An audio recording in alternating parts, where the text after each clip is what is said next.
Chapter 3. The Black Spot. About noon I stopped at the cabin's door with some cooling drinks and medicines. He was lying very much as we had left him, only a little higher, and he seemed both weak and excited. "Jim," he said, "you're the only one here that's worth anything, and you know I've always been good to you. Never a month but I've given you a silver fourpenny for yourself. And now you see, mate, I'm pretty low and deserted by all, and Jim, you'll bring me one noggin of rum now, won't you, matey?" "The doctor," I began, but he broke in, cursing the doctor in a feebling voice but hearty. "Doctors is all swabs," he said, "and that doctor there, why, what does he know about seafaring men? I've been in places hot as pitch, and mates dropping round with yellow jack, and the blessed land a heaving like the sea with earthquakes. What do the doctor know of lands like that? And I lived on rum, I tell you. It's been meat and drink, and man and wife to me.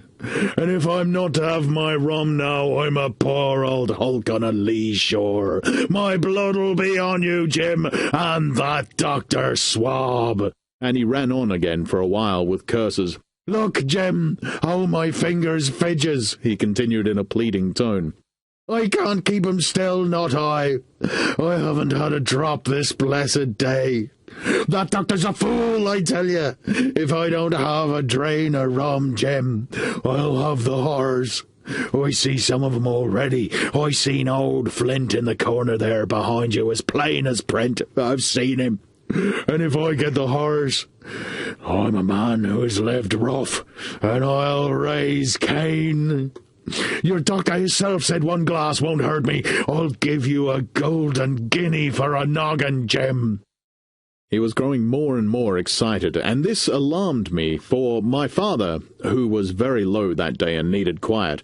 Besides, I was reassured by the doctor's words, now quoted to me, and rather offended by the offer of a bribe. "I want none of your money," said I, "but what you owe my father. I'll get you one glass and no more."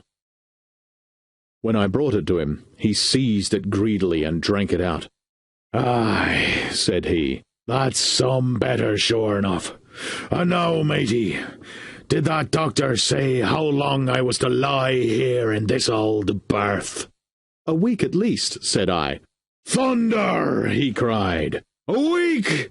I can't do that. They'd have the black spot on me by then. The lubbers is going about to get the wind of me this blessed moment. Lubbers as couldn't keep what they got, and now want to nail what is another's. Is that seamanly behaviour now, I want to know? But I'm a saving soul. I never wasted good money of mine, nor lost it neither, and I'll trick 'em again. I'm not afraid on 'em. I'll shake out another reef, matey, and we'll daddle 'em again." As he was thus speaking, he had risen from bed with great difficulty, holding to my shoulder with a grip that almost made me cry out, and moving his legs like so much dead weight. His words, spirited as they were in meaning, contrasted sadly with the weakness of the voice in which they were uttered. He paused when he had gotten into a sitting position on the edge. "That doctor's done me," he murmured. "My ears is singing. Lay me back." Before I could do much to help him, he'd fallen back again to his former place, where he lay for a while silent. "Jem," he said at length, "you saw that seafaring man today?" "Black Dog?" I asked. "Ah, Black Dog," says he. "He's a bad un, but there's worse that put him on. Now, if I can't get away nohow, and they tip me the black spot, mind you, it's my old sea chest they're after, you get on a horse. You can't you? Well then, you get on a horse and go to... Well, yes, I will, to that eternal Dr. Swab, and tell him to pipe all hands, magistrates and such, and he'll lay him aboard of the Admiral Benbow, all old Flint's crew, man and boy, all on them that's left. I was first mate, I was, old Flint's first mate, and I'm the only one as knows the place. He gave it me at Savannah when he lay a-dying, like as if I was to now, you see. But you won't peach, unless they get the black spot on me, or unless you see that Black Dog again, or A seafaring man with one leg, Jim, him above all. But what is the black spot, Captain? I asked. That's a summons, mate. I'll tell you if they get that. But you keep your weather eye open, Jim, and I'll share with you equals upon my honour. He wondered a little longer, his voice growing weaker, but soon after I'd given him his medicine, which he took like a child, with the remark, "If ever a seaman wanted drugs, it's me," he fell at last into a heavy swoon-like sleep in which I left him. What I should have done had all gone well, I do not know. Probably I should have told the whole story to the doctor, for I was in mortal fear lest the captain should repent of his confessions and make an end of me. But as things fell out, my poor father died quite suddenly that evening, which put all other matters on one side.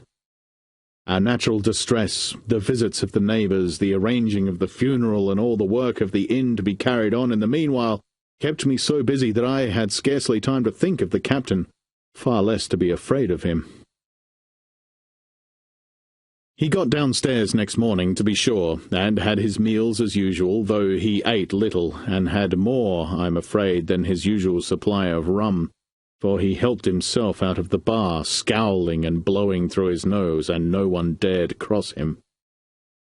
On the night before the funeral he was as drunk as ever, and it was shocking, in that house of mourning, to hear him singing away at his ugly old sea-song, but, weak as he was, we were all in fear of death for him, and the doctor was suddenly taken up with a case many miles away, and was never near the house after my father's death. I have said the captain was weak, and indeed he seemed rather to grow weaker than regain his strength. He clambered up and down stairs, and went from the parlour to the bar and back again, and sometimes put his nose out of doors to smell the sea, holding on to the walls as he went for support, and breathing hard and fast like a man on a steep mountain. He never particularly addressed me, and it is my belief he had as good as forgotten his confidences, but his temper was more flighty, and, allowing for his bodily weakness, more violent than ever. He had an alarming way now, when he was drunk, of drawing his cutlass and laying it bare before him on the table. But with all that, he minded people less, and seemed shut up in his own thoughts and rather wandering. Once, for instance, to our extreme wonder, he piped up to a different air, a king of country love songs that he must have learned in his youth before he had begun to follow the sea. So things passed, until the day after the funeral, and about 3 o'clock of a bitter, foggy, frosty afternoon, I was standing at the door for a moment, full of sad thoughts about my father, when I saw someone drawing slowly near along the road. He was plainly blind, for he tapped before him with a stick and wore a great green shade over his eyes and nose, and he was hunched as if with age or weakness, and wore a huge old tattered sea cloak with a hood that made him appear positively deformed. I never saw in my life a more dreadful-looking figure. He stopped a little from the inn, and raising his voice in an odd sing-song, addressed the air in front of him. "Will any kind friend inform a poor blind man who has lost the precious sight of his eyes in the gracious defence of his native country, England, and God bless King George, where or in what part of this country he may now be?" "You are at the Admiral Benbow, Black Hill Cove, my good man," said I. "I hear a voice," said he, "a young voice. Will you give me your hand, my kind young friend, and lead me in?" I held out my hand, and the horrible, soft-spoken, eyeless creature gripped it in a moment like a vice. I was so startled that I struggled to withdraw, but the blind man pulled me close up to him with a single action of his arm. "Now, boy," he said, "take me in to the captain." "Sir," said I, "upon my word I dare not." "Oh," he sneered, "that's it. Take me in straight, or I'll break your arm." And he gave it, as he spoke, a wrench that made me cry out. "Sir," said I, "it is for yourself I mean. The captain is not what he used to be. He sits with a drawn cutlass. Another gentleman—" "Come now, march," interrupted he, and I never heard a voice so cruel and cold and ugly as that blind man's. It cowed me more than the pain, and I began to obey him at once, walking straight in at the door and towards the parlour where our sick old buccaneer was sitting, dazed with rum. The blind man clung close to me, holding me in one iron fist and leaning almost more of his weight on me than I could carry. "Lead me straight up to him, and when I'm in view, cry out, 'Here's a friend for you, Bill.' If you don't, I'll do this." And with that he gave me a twitch that I thought would have made me faint. Between this and that I was so utterly terrified of the blind beggar that I forgot my terror of the captain, and as I opened the parlour door, cried out the words he had ordered in a trembling voice. The poor captain raised his eyes, and at one look the rum went out of him and left him staring sober. The expression on his face was not so much of terror as of mortal sickness. He made a movement to rise, but I do not believe he had enough force left in his body. "Now, Bill, sit where you are," said the beggar. "If I can't see you, I can hear a finger stirring. Business is business. Hold out your left hand. Boy, take his left hand by the wrist and bring it near to my right." We both obeyed him to the letter, and I saw him pass something from the hollow of the hand that held the stick into the palm of the captain's, which closed upon it instantly.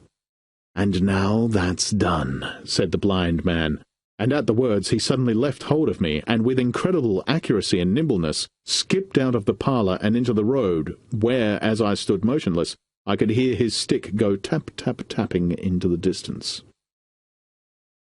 It was some time before either I or the captain seemed to gather our senses, but at length, and about the same moment, I released his wrist, which I was still holding, and drew in his hand and looked sharply into the palm.